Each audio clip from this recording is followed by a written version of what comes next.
13 de febrero de 2026, las 11 de la noche en el estacionamiento del restaurante Culver's en la intersección de Camino de Michael y East Orange Grove Road, Tucson, Arizona.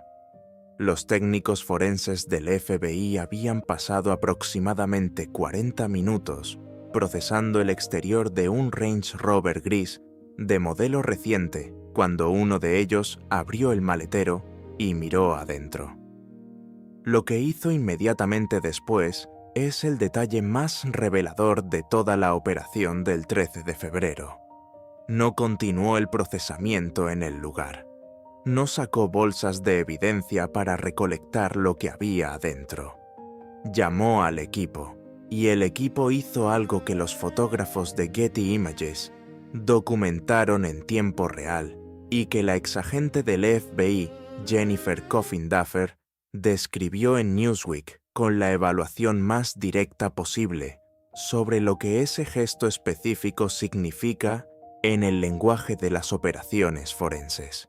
Lo que me resulta más inquietante es el hecho de que pusieron una lona en la parte trasera cuando abrieron ese vehículo.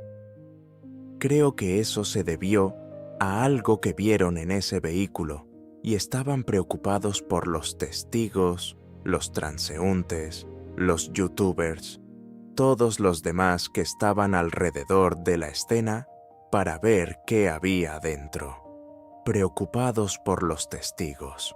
En el protocolo forense del FBI, cubrir el contenido de un maletero con una lona antes de terminar el procesamiento en el lugar no es un procedimiento estándar de preservación de evidencia.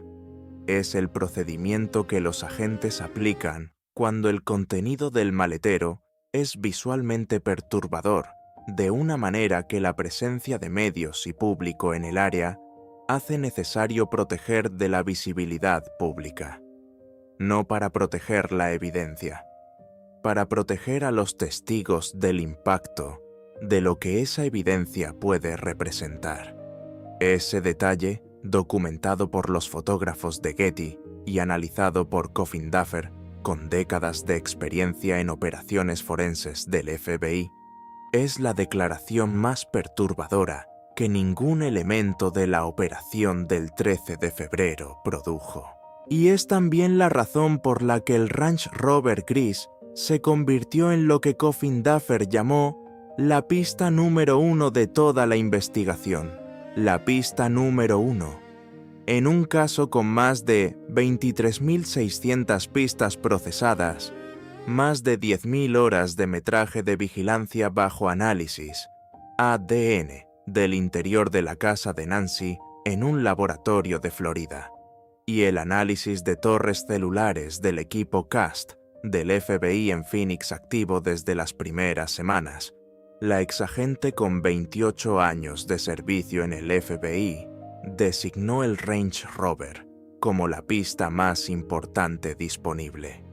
Empecemos con lo que hace que ese vehículo sea diferente en naturaleza a todos los otros elementos de la investigación. Y el exdetective de policía Mike McCutcheon lo articuló en CNN con la frase más técnica y más específica disponible sobre por qué un vehículo es una categoría de evidencia diferente a cualquier otra.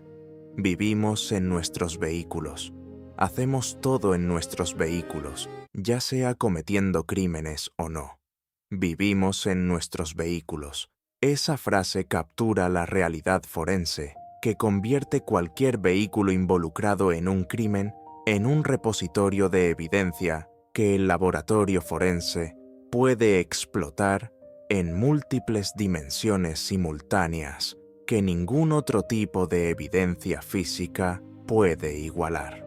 McCutcheon fue explícito sobre las 3 dimensiones específicas de evidencia vehicular que los técnicos del FBI estaban buscando en el Range Rover desde el momento en que lo remolcaron del Culver's esa noche.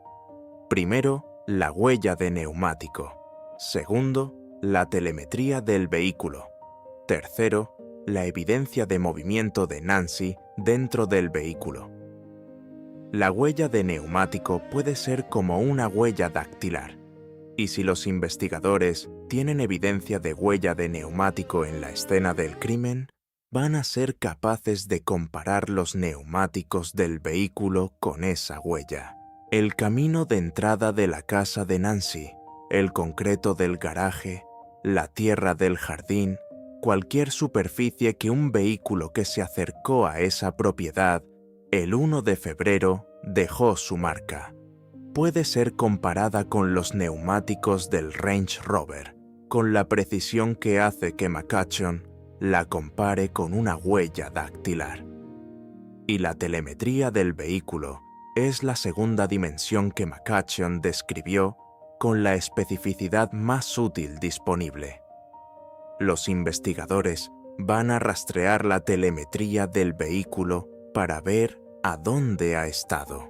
Esa telemetría, el sistema de posicionamiento GPS integrado en cualquier vehículo de modelo reciente como el Range Rover gris que fue incautado, tiene un historial de cada ubicación donde ese vehículo estuvo en las semanas y meses anteriores a la operación del 13 de febrero, incluyendo si estuvo en el vecindario de Catalina Foothills, incluyendo si estuvo en el radio de la casa de Nancy en fechas anteriores al 1 de febrero que sugerirían reconocimiento previo de la propiedad. Y la tercera dimensión es la más directa de todas. Si Nancy estuvo en ese auto, particularmente si se estaba moviendo o resistiendo, va a dejar evidencia. Cabellos, fibras de ropa, sangre, dado que el sheriff confirmó que Nancy estaba sangrando cuando fue abducida, huellas dactilares si tocó alguna superficie interior, y el ADN que Coffin Duffer identificó como el cruce más importante disponible entre el Range Rover y el resto de la evidencia forense del caso. Los investigadores van a estar buscando ADN en ese vehículo y buscando hacer coincidir eso con otras evidencias de ADN en el caso. El ADN del interior del Range Rover cruzado con el ADN del interior de la casa de Nancy, con el ADN de los guantes encontrados en el radio de búsqueda y con la muestra mixta que el laboratorio de Florida está procesando activamente. Ese cruce de 3 fuentes de ADN independientes, si produce una coincidencia, no es una pista. Es prueba forense admisible en un tribunal federal. Y entonces el exagente supervisor y especial del FBI, Jason Pack, añadió la evaluación que ningún comunicado oficial ha producido y que es el argumento más técnico disponible sobre lo que la magnitud de la operación del 13 de febrero revela sobre el estado real de la investigación en ese momento. Los desarrollos tienen los sellos de agentes actuando sobre inteligencia específica y accionable. Tienen datos, montañas de ellos. Nombres han surgido y sido evaluados. Algunos han sido despejados. Otros pueden todavía estar en juego de maneras que no estamos viendo públicamente. Montañas de datos. Nombres en juego de maneras no visibles públicamente. Esa evaluación de Pack, pronunciada la misma noche de la operación del Culver's, es la respuesta más directa disponible a la pregunta que da título a este video. ¿Por qué fue incautado el SUV? Porque la inteligencia acumulada en los 13 días anteriores había producido información específica y accionable que conectaba ese vehículo con el crimen. No una pista anónima de la línea de pistas, inteligencia específica, del tipo que justifica una operación coordinada con SWAT, más de una docena de vehículos de aplicación de la ley, el cierre de calles residenciales y la ejecución simultánea de una orden de registro federal en una propiedad residencial. Pero la operación del 13 de febrero no produjo solo el Range Rover, produjo 2 vehículos adicionales que la cobertura mediática de los días siguientes no analizó con la misma profundidad que el Range Rover recibió. El portal Sunday Guardian Live, que verificó los hechos de las afirmaciones virales sobre el caso, confirmó que en la misma operación, los investigadores también incautaron una Subaru azul y una camioneta blanca de la propiedad residencial donde la orden de registro fue ejecutada. Una camioneta blanca. Ese tercer vehículo incautado esa noche nunca fue mencionado en el comunicado oficial del Departamento del Sheriff del Condado de Pima.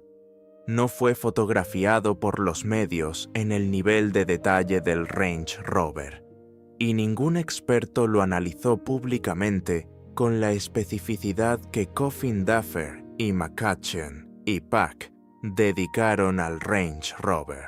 Una camioneta blanca en la investigación de un caso donde el sospechoso del video del Porsche fue capturado a pie, con una mochila, sin vehículo visible en ninguno de los ángulos de cámara disponibles, es exactamente el tipo de vehículo que alguien coordinando una operación desde afuera de la propiedad podría haber usado.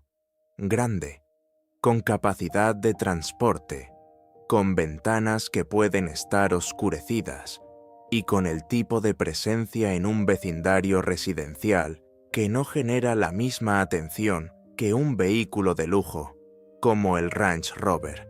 Y hay algo más sobre la noche del 13 de febrero que conecta directamente con dos nombres que el portal Sunday Guardian y el ecosistema de crimen real en línea circularon esa semana sin confirmación oficial.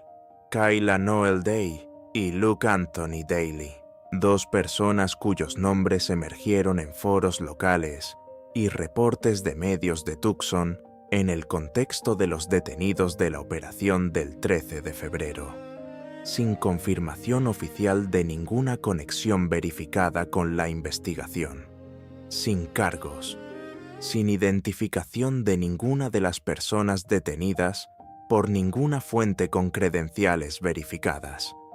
El portal Sunday Guardian fue el más honesto sobre el estado de esa información. Hasta que los funcionarios publiquen declaraciones formales, gran parte de lo que circula sigue siendo especulación en lugar de hecho verificado. Especulación en lugar de hecho verificado. Esa distinción es exactamente la que el sheriff Chris Nanos hizo la mañana del 14 de febrero cuando confirmó que el sospechoso de interés del Culvers fue liberado después de cooperar, sin nombrar a esa persona, sin confirmar ningún otro nombre de los detenidos de la noche anterior, sin producir ninguna información adicional sobre los 3 vehículos incautados más allá de la confirmación de que la actividad estaba relacionada con el caso. Pero el Río Rico añade la dimensión geográfica que ningún análisis de la operación del 13 de febrero puede ignorar completamente. El 10 de febrero, 3 días antes de la operación del Culvers, las autoridades ejecutaron una orden de registro en una propiedad en Río Rico, Arizona, a exactamente 60 millas al sur de Tucson, cerca de la frontera con México. La CNN, que tenía productores en el lugar, documentó el cierre de Camino Agosto en Río Rico mientras los investigadores procesaban la propiedad. Y el departamento del sheriff del condado de Pima confirmó que un vehículo gris también fue detenido en un alto vehicular en Río Rico, en conexión con la investigación. 60 millas al sur, cerca de la frontera. Y el mensaje del 16 de febrero al Mirror US de alguien que afirmaba haber visto a Nancy 5 días después de su desaparición al sur de la frontera, coloca esa geografía en el contexto más perturbador disponible. La investigación de Río Rico produjo la liberación del individuo detenido sin cargos. La operación del Culvers produjo la liberación del sospechoso, de interés sin cargos. Las 3 incautaciones vehiculares siguen activas en los laboratorios del FBI, y el sheriff dijo el 4 de marzo que tienen información que no pueden compartir y que puede resolver el caso. Información que sobrevivió al procesamiento del Range Rover, con su lona sobre el maletero y su posible contenido perturbador. Información que sobrevivió al análisis de la camioneta blanca y de la Subaru azul incautadas la misma noche. Y que los 4 detectives y el sargento de la Task Force están procesando desde la oficina del FBI en Tucson en este momento. Coffin Duffer lo dijo con la frase más honesta disponible sobre el estado real de la pista número 1 de toda la investigación. El Range Rover no ha sido liberado todavía, hasta donde sabemos. Fue tratado como evidencia a juzgar por la lona, y creo que es la pista más viable ahora mismo. La pista más viable, no el ADN, no el GPS de la Subaru, no el análisis de torres celulares. El Range Rover gris con la lona sobre el maletero que los técnicos cubrieron porque estaban preocupados por los testigos.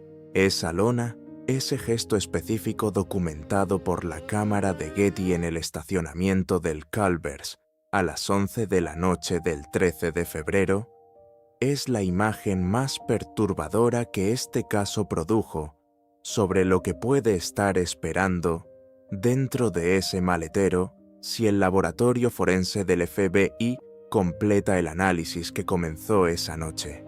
Nancy Guthrie tiene 84 años, lleva 36 días desaparecida, 3 vehículos en los laboratorios del FBI, una lona sobre un maletero, un sospechoso de interés liberado y montañas de datos que los investigadores ya tienen y que todavía no produjeron un nombre público.